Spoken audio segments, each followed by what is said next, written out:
नमस्कार, आप देख रहे हैं प्राइम टीवी और मैं हूं आपके साथ मुस्कान उस्मानी। रुक करेंगे बिहार की बड़ी खबरों की ओर। अयोध्या में बन रहे श्री राम मंदिर निर्माण और रामलला की प्राण प्रतिष्ठा को लेकर भोजपुर में एक बैठक की गई है।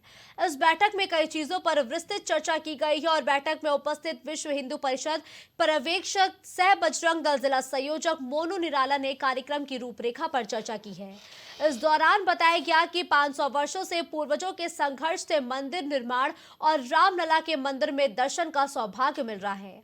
बैठक में मौजूद आरएसएस के प्रचारक राणा प्रताप ने बताया कि राम जन्मभूमि के लिए अंतिम तैयारी और कार्यक्रम है। इसमें सभी को लगकर गांव-गांव तक पूजित अक्षत और निमंत्रण वितरण करके अयोध्या जाने के लिए आग्रह करना होगा।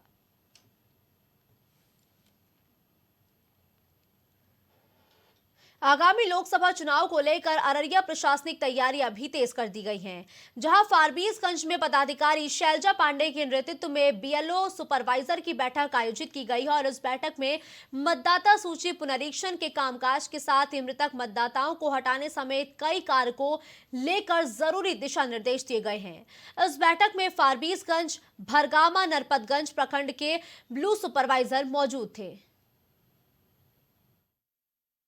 जो लोकसभा चुनाव है उसकी तैयारी चल रही है। इसमें जो स्पेशल समरी रिवीजन है वो चल रहा है, तो उसमें हमारा फोकस अभी ये है कि जो भी हमारे फोटोग्राफिकली सिमिलर एंटिटीज हैं या फिर डेमोग्राफिकली सिमिलर एंटिटी है, मतलब कि जिसमें कि दोहरीकरण की संभावना रहती है, हमारे जो इलेक्टोरल रोल है उसको कम करने के लिए हमने सुपरवाइजर्स की बैठक ली थी, ताकि जो भी हमारे बीएलओज हैं उनको वो काम पे लगा के ऐप के माध्यम से इसको ख़त्म कर सकें।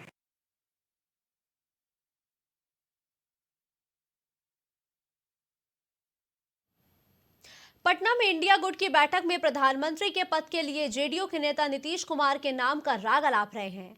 वहीं बिहार कांग्रेस के नेता इस मांग पर तंज कस रहे हैं। इन सबके बीच जब पत्रकारों ने जन सुराज के सूत्रधार प्रशांत किशोर से इस बारे में पूछा तो उन्होंने सारी पोल खोल कर रख दी।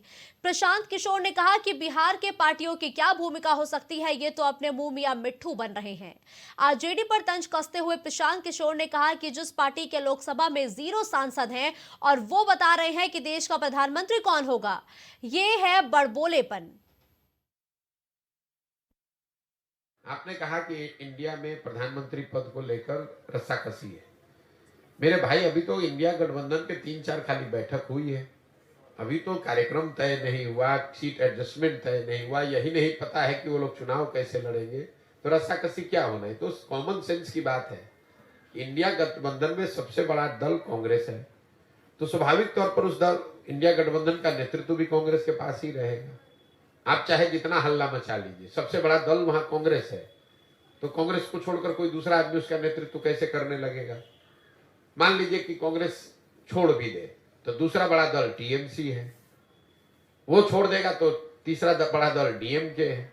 बिहार के दलों का उसमें क्या है? बिहार के दलों का तो कोई, बिहार में तो 40 में से 39 संसद एनडीए के जीते हुए हैं, तो यहाँ के दलों की क्या भूमिका उसमें होगी? अपने मुंह मियां मिट्ठू बन रहे हैं। कौन पूछ रहा है बिहार के नेताओं को वहां पर? हमको तो नहीं लगता है कि देश की राजनीति में कोई नीतीश कुमार को पूछ रहा है। अपने से आप पटना में बैठ के जो बोलना है बोल दीजिए। खबर बेतिया से है, जहां जिला प्रशासन की मदद से बुलडोजर लगाकर सागर पोखरा से लेकर मीना बाजार जंगी मस्जिद तक अतिक्रमण मुक्त कराया गया है। इसकी सूचना पहले से नगर निगम की गाड़ी की ओर से प्रचार प्रसार करते हुए लोगों को दी गई थी और दुकानदारों को अवगत कराया गया था, जिसके तहत बिना जोर जबरदस्ती अतिक्रमण मुक्त कराया गया। आए दिन नगर वासियों को शहर में जाम जैसी समस्याओं का सामना करना पड़ता है। शहर के लिए अतिक्रमण मुक्त कराकर रोड का चौड़ीकरण करना बहुत जरूरी है।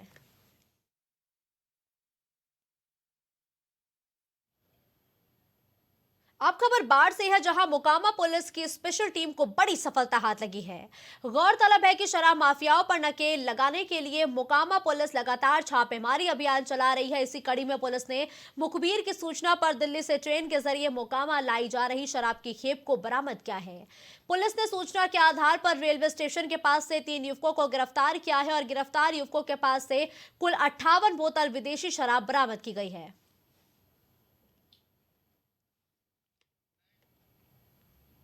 खबर रोहतास से है, जहां दो पक्षों के आपसी विवाद में हुए मारपीट में गंभीर चोट लगने से एक युवक की मौत हो गई है।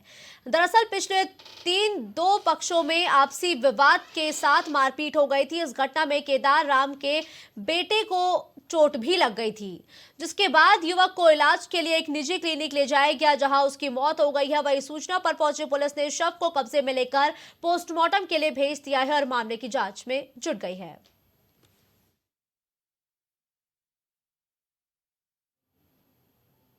अब मोतिहारी से खबर है, जहां आपराधिक घटना रुकने का नाम ही नहीं ले रही हैं। अपराधी आए दिन आपराधिक घटनाओं को अंजाम दे रहे हैं। ताजा मामला हरसिद्धि थाना क्षेत्र का है, जहां एक युवक की गला रेत कर हत्या कर शव को झाड़ियों में फेंक दिया गया। वही सूचना मिलते ही मौके पर पहुंची पुलिस ने शव की शिनाख्त करते हुए शव को कब्जे में लेकर आगे की कार्रवाई शुरू कर दी है।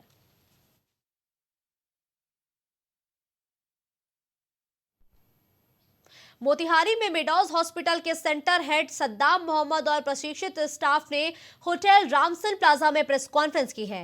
इस दौरान उन्होंने जानकारी दी है कि दुनिया में हर 4 में से एक व्यक्ति अपने जीवन काल में स्ट्रोक लकवा का प्रभाव झेल रहा है। स्ट्रोक लकवा एक न्यूरो इमरजेंसी है, जिसका इलाज संभव है। वहीं पटना से स्ट्रोक दिवस पर जागरूकता वाहन रवाना हुए हैं। दरअसल वो आम लोगों में स्ट्रोक के लिए जागरूकता फैलाने के उद्देश्य से मोतिहारी पहुंचे। जेड आजाद ने विश्व स्ट्रोक दिवस पर हरी झंडी दिखाकर वाहनों को रवाना किया है।